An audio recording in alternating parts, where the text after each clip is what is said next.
कैसी व्यवस्था की आप बात करते हैं, कैसे संविधान की आप बात करते हैं? आप संविधान का पाठ पढ़ाने चले दूसरे को और खुद आपको संविधान का पाठ मालूम नहीं है। संविधान में लिखा गया क्या कि आप सदन की कार्यवाही करने वाले अध्यक्ष के ऊपर आप अंगुली उठाए? हमें शर्म आती है ऐसे स्पीकर पे। आपको बोलना चाहिए, जिस समय माननीय मुख्यमंत्री जी ने कहा था कि आप होते कौन हैं, तो आपको यह भी नहीं पता कि हम कौन हैं, इसका जवाब आप मुख्यमंत्री के सामने नहीं दे पा रहे, तो आप कैसे अध्यक्ष हैं भाई? कि किसी विशेष समुदाय से माननीय अध्यक्ष महोदय आते हैं और ये समुदाय को हमेशा कार बेइज्जती किया गया है, हमेशा से एनडीओ के बेइज्जत किया गया है। या विधान परिषद का चुनाव में आप देख लीजिए भाजपा का रवैया, या विधानसभा अध्यक्ष की जलीलता को आप देख लीजिए, तो हमेशा से स्वर्ण के खिलाफ यह सरकार रही है, स्वर्णों को बेइज्जत करने पर यह सरकार रही है। तो स्वर्ण सेना यह मांग करती है कि विधानसभा के अध्यक्ष के ऊपर जिस प्रकार से अमर्यादित भाषा का प्रयोग किया गया है, उन पर कार्रवाई हो। या विधानसभा अध्यक्ष जी इस्तीफा दे के आए, हम लोग उनको सम्मान उनको नेता मानने को तैयार हैं। कि जो चिल्ला के कहती है कि 56 इंच का सीना हमारी पार्टी के नेताओं के पास है, और 56 इंच के सीना वाला पार्टी के नेता एक 3rd नंबर की पार्टी वाले नेता से जलील होते हुए भी राजनीति करने में अपना समय अच्छा समझते हैं, तो कहीं ना कहीं हमको लगता है कि आपका 56 इंच का सीना सिर्फ दिखावटी है। सभापति के ऊपर उंगली उठाए बिना उनकी अनुमति के आप बोले, और बोल भी रहे तो इस प्रकार से बोल रहे हैं जैसे लगता है कि उनका अपना सभापति है, आप अपने मर्जी से चला रहे हैं। स्पीकर साहब को इस पद से इस्तीफा दे देना चाहिए, और इस्तीफा देकर ही अच्छा रहेगा, क्योंकि इस पद पे रखकर इस प्रकार जलीलता सहना ये कहीं हमें नहीं लगता अच्छा है। तो सिर्फ मुखौटा के रूप में लोकतंत्र है, लोकतंत्र की सारा मर्यादा पार कर चुके हैं। अमर्यादित भाषा का प्रयोग होने लगा है लोकतंत्र में, यहाँ तक कि विधायकों को सदन में पीटा गया। अब इस सदन का अपमान क्या हो सकता है? इससे कड़ी तेवर में बोलना ये अमर्यादित है, और ये असंसदीय भाषा का प्रयोग माननीय मुख्यमंत्री जी ने किया है। नमस्कार, मैं हिमांशु कुमार और आप देख रहे हैं जनता जंक्शन। आज विधानसभा सत्र के दौरान जो कुछ भी हुआ, शायद इतिहास में ऐसा हुआ होगा जब किसी प्रदेश का मुखिया जो है, मुख्यमंत्री, वो किसी विधानसभा अध्यक्ष को इस तरीके से जलील किया होगा। इस पूरे मसले पर हम आज बात करेंगे। सवर्ण सेना के राष्ट्रीय प्रवक्ता पुरुषोत्तम राज हैं। पुरुषोत्तम राज जी, आज जो कुछ भी विधानसभा सत्र में हुआ, इसको आप कैसे देखते हैं? क्योंकि कहा जा रहा है कि इतिहास में पहली बार ऐसा हुआ होगा, विधानसभा अध्यक्ष बीच में कुछ बोलना भी चाह रहे थे, जो वाजिब सवाल उठा रहे थे, लेकिन नीतीश जी ने डांट करके चुप कर दिया, और सिर्फ धमकी नहीं दिया, जलालत कह सकते हैं इसको। देखिए, यह हमें लगता है कि लगातार इन विधानसभा अध्यक्ष पे विजय कुमार सिन्हा जी के ऊपर लगातार 3 बार इस प्रकार से जलीलता सही गई। पहला एक मंत्री जी ने पे ही सवाल कर दिया, दूसरा कि अपने क्षेत्र में जाते ज्यादा व्याकुल नहीं होना, अपने क्षेत्र में जाते ही इनका थाना प्रभारी नहीं सुनता है, प्रशासन नहीं सुनती है, और इस मसले को लेकर आप विधानसभा में आप इसको बहस करवा रहे हैं, तो अपने आप में यह सोच लेना चाहिए विजय कुमार सिन्हा जी को कि अगर आपका कोई नहीं सुन रहा है, आप हमेशा जलील होते हुए रह रहे हैं, और फिर भी उसी पद पे बैठ के आप कार्य कर रहे हैं, तो हमें ऐसा नहीं लगता है कि आप इसका खिलाफ करते हैं। आपको लगता है कि ये अच्छा चीज है तो आप उसको सह के रहते हैं। एक तो वो विधानसभा अध्यक्ष हैं, पहले सबसे सदन के अंदर सबसे बड़ा अगर कोई होता है सभापति होता है सदन का। दूसरा है कि बीजेपी कोटे से हैं, बीजेपी बड़े भाई की भूमिका में है 74 सीट के साथ, फिर भी बीजेपी के साथ क्या मजबूरी है कि नीतीश कुमार के सामने नतमस्तक हो जाती है? एक सवाल और जोड़ देंगे, जब ये पूरा वाकया हुआ उसके बाद जब नीतीश जी बाहर आए, माफ करिएगा, जो आरजेडी के मंत्री बाहर आए, एक भी बीजेपी के मंत्रियों ने इस सवाल में पूरी चुप्पी साध ली। तो बीजेपी आखिर इतनी डरी हुई क्यों है? एक बड़ा सवाल है। देखिए, कहीं बड़ा सवाल तो है कि क्यों डरी हुई है, तो वो उनकी आंदोलिक मामला है, लेकिन हमें नहीं लगता है कि स्पीकर और माननीय मुख्यमंत्री जी किसी पार्टी के हैं, वो पूरे देश और पूरे राज्य के हैं, सॉरी देश के नहीं पूरे राज्य के हैं, और उन्हें राज्य की विकास की बात करनी चाहिए। और खास तौर पे जिस प्रकार से माननीय मुख्यमंत्री जी ने विधानसभा स्पीकर के ऊपर जिस प्रकार से उन्होंने बात रखी, तो ये सही बात है कि एक संविधान के, ये नहीं संविधान में है कि कहीं अपने निजी मामलों को लेकर संसद में बहस कराए। ये नीतीश कुमार जी कहना सही, लेकिन ये कहना कतई उचित नहीं है कि एक संविधान को, एक संसदीय क्षेत्र के नेताओं को, एक स्पीकर को इस कड़ी तेवर में बोलना ये अमर्यादित है, और ये असंसदीय भाषा का प्रयोग माननीय मुख्यमंत्री जी ने किया है।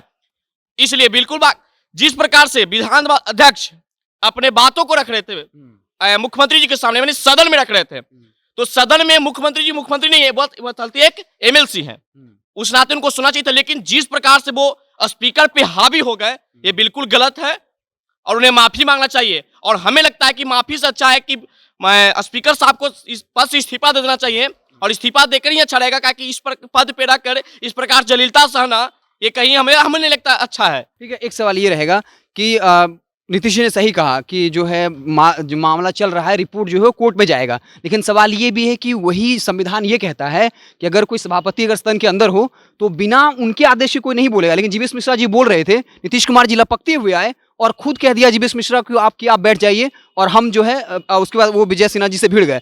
उन्होंने भी तो संविधान का उल्लंघन कर दिया ना। बिल्कुल, देखिए ये संविधान का कहीं लिखा नहीं है कि आप सदन में सभापति के ऊपर उंगली उठाएं बिना उनकी अनुमति के आप बोले, और बोल भी रहे हैं तो इस प्रकार से बोल रहे हैं जैसे लगता है कि उनका अपना सभापति है, आप अपने मर्जी से चला रहे हैं। तो अब सोच लीजिए साहब, इस बिहार में जो चिल्ला के कह रहे हैं कि बिहार में सुशासन की सरकार है, बिहार में लॉ ऑर्डर की स्थिति बिल्कुल सही है, तो इस कहां से लखीसराय में विधानसभा अध्यक्ष की एक प्रशासन नहीं सुनती है, सदन में मंत्री नहीं सुनते हैं, सदन में माननीय मुख्यमंत्री जी के द्वारा अपमानित किया जाता है, तो कहां लॉ ऑर्डर की स्थिति है? कैसी व्यवस्था की आप बात करते हैं? कैसे संविधान की आप बात करते हैं? आप संविधान का पाठ पढ़ाने चले दूसरे को, और खुद आपको संविधान का पाठ मालूम नहीं है। संविधान में लिखा गया क्या कि आप सदन की कार्यवाही करने वाले अध्यक्ष के ऊपर आप अंगुली उठाए? आप सही करें, जो कोर्ट में चल रही है मामला, उसे सदन जब तक उसकी रिपोर्ट जारी नहीं होती तब तक सदन के रिपोर्ट पूछने का अधिकार नहीं है। लेकिन यह भी आपको अधिकार नहीं कि बिना पूछे हुए आप सवाल का जवाब देना शुरू कर दीजिएगा। और विजय कुमार सिन्हा जी को हमें शर्म आते हैं ऐसे स्पीकर पे। आपको बोलना चाहिए, जिस समय माननीय मुख्यमंत्री जी ने कहा था कि आप होते कौन हैं, तो आपको यह भी नहीं पता कि हम कौन हैं, इसका जवाब आप मुख्यमंत्री के सामने नहीं दे पा रहे, तो आप कैसे अध्यक्ष हैं भाई? साफ तौर पे देखा गया कि जब बहस चल रहा था, विजय सिन्हा वाजिब सवाल पूछ रहे थे। वो ये पूछ रहे थे कि सवाल जब विधायक बीजेपी का विधायक पूछ रहे थे कि लखीसराय में जो अपराधी है उसका गिरफ्तारी नहीं हुआ, उसके बाद पूछा गया कि जो अपराधी है अगर गिरफ्तार नहीं हुआ है तो कुर्की जुब्ती करने का भी प्रावधान है ना। तो बीजेपी विधायक वही सवाल उठा रहे थे और जो जेडी कोटे से मंत्री हैं उस सवाल का जवाब नहीं दे रहे थे। तो कहने कहीं विधानसभा अध्यक्ष सवाल तो वाजिब था ना। देखिए बिल्कुल सवाल वाजिब था। और एक आप बात मान लीजिए खास तौर पे कि किसी भी मामला होता है, कहीं भी किसी प्रकार का घटना होती है, कहीं ना कहीं सरकार की नजर में होती है, सरकार की उस पर नजर होती है, लेकिन कार्रवाई नहीं होती। तो इससे समझा जा सकता है कि सरकार के संरक्षण में इस प्रकार की घटनाएं घटती है। और इस बात तो बीजेपी को सीख लेनी चाहिए कि जो चिल्ला के कहती है कि 56 इंच का सीना हमारी पार्टी के नेताओं के पास है, और 56 इंच के सीना वाला पार्टी के नेता एक 3rd नंबर की पार्टी वाले नेता से जलील होते हुए भी राजनीति करने में अपना समय अच्छा समझते हैं। तो कहीं ना कहीं हमको लगता है कि आपका 56 इंच का सीना सिर्फ दिखावटी है। अच्छा, नीतीश जी 23 में आके कह रहे थे कि हमारी पुलिस जो है या हमारी सरकार ना किसी को बचाती है ना किसी को फंसाती है। ये एक जुमला जो है वो कई बार इस्तेमाल किया गया, और आज जब वो विधानसभा अध्यक्ष को जलील कर रहे थे उस वक्त भी ये लाइन कहा कि हमारी पुलिस हमारी सरकार ना किसी को बचाती है ना किसी को फंसाती है। इस पर क्या कमेंट है? जब बिहार में लॉ ऑर्डर की स्थिति खराब होगी, बिहार में शराबबंदी विफल होगी, बिहार में हर तरह के घटनाएं घटते रहेगी, तो लिपापोती के लिए ही ना बोला जाएगा नाम किसी को फंसाते ना किसी को बचाते हैं। तो कार्रवाई कितने पे आप किए?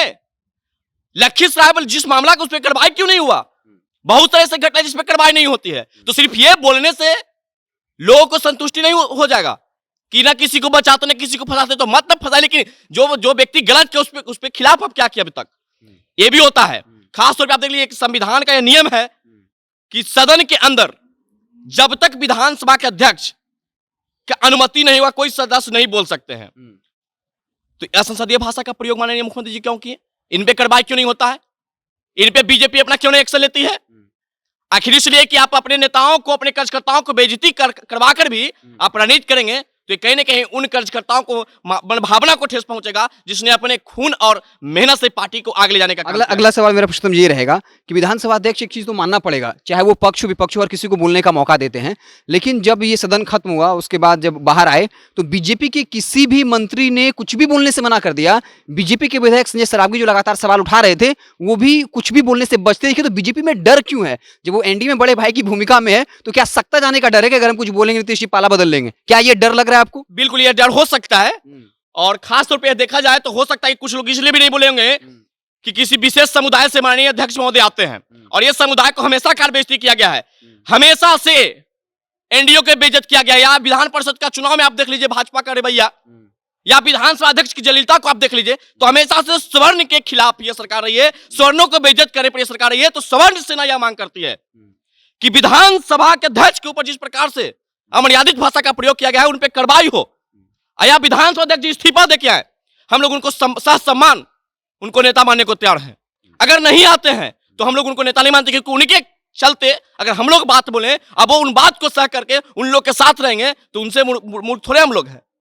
बुर्बक मत बनाइए जनता को। अगर आपको लगता है कि हमें जलील किया गया है तो आप उसी वक्त इस्तीफा दे दीजिए और इस्तीफा देकर आप आइए, आपको सच सम्मान आपको लोग इज्जत देंगे। लेकिन इस प्रकार से बेइज्जती सहकर एक समाज को कलंकित करवाने का काम कर रहे हैं जिस प्रकार से अध्यक्ष महोदय, ये बिल्कुल कतई उचित नहीं है और स्वर्ण सेना इसका विरोध करता है, चाहे वो मुख्यमंत्री जी हो या मंत्री जी हो या थाना प्रभारी हो। अगर थाना प्रभारी एक विधानसभा अध्यक्ष को नहीं सुनता हो, अगर थाना प्रभारी मंत्री को नहीं सुनता हो, थाना प्रभारी विधायक को नहीं सुनता हो, तो आप इसे समझ लीजिए कि बिहार में आम जनता को क्या सुनता होगा थाना प्रभारी। आम जनता इसी प्रकार थाना एसपी जगह जाते जाते जलील होते रहते हैं, कोई नहीं सुनता है। आप इसका सच्चा उदाहरण देख लीजिए, विधानसभा अध्यक्ष को भी नहीं सुना गया, कुछ दिन पहले जीवेश मिश्रा को भी बेइज्जत कर दिया गया।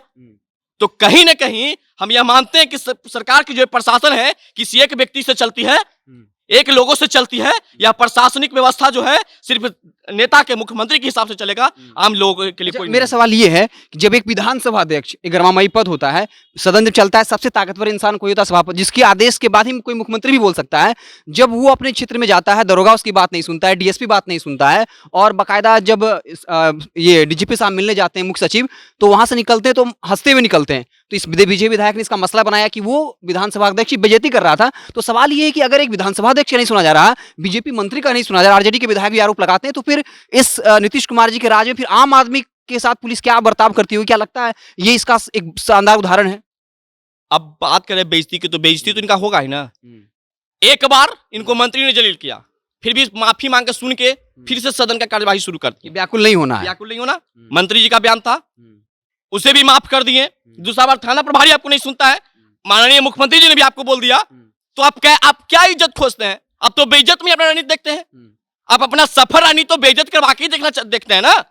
आपको लगता है कि सब कुछ सुन के भी पार्टी में रह करके अभी विधानसभा का स्पीकर बना दिया, उससे पहले मैं मंत्री था, हो सकता है कि आगे मुख्यमंत्री बन जाए, तो आपको बेइज्जत करके रणनीति सफल बनाने में आपको शौक लगा हुआ है। तो आप इज्जत की कहां खोज रखे हुए हैं? आपको इज्जत कैसी चाहिए? अगर आपको इज्जत चाहिए तो आपको, अगर आपके खिलाफ अगर कोई उंगली उठाता है तो आप इस्तीफा दे दीजिए, मैं आपको सच सम्मान स्वीकार करने को तैयार हूं। तो आप समाज को चाहिए, आप जनता को चाहिए, या आपको पार्टी के हित में काम करना है, वो आप तय कर लीजिए। विधानसभा अध्यक्ष महोदय, अगर आपको इज्जत चाहिए तो इस्तीफा देके आए, आपको जनता सम्मान करेगी।